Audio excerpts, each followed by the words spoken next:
आसुछि आउ एक लघुचाप 10 रु बढ़िबो वर्षा 13-14 तारिख बेलू केन्द्रीय तथा उत्तर बंगोपसागर में लघुचाप सृष्टि होबार संभावना रही।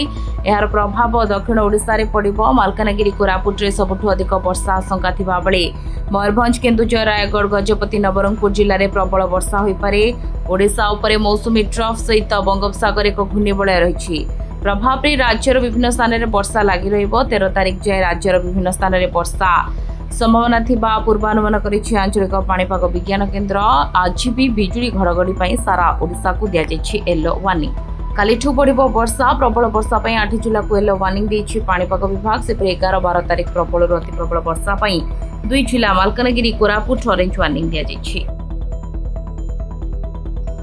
Bureau report Dinlipi live.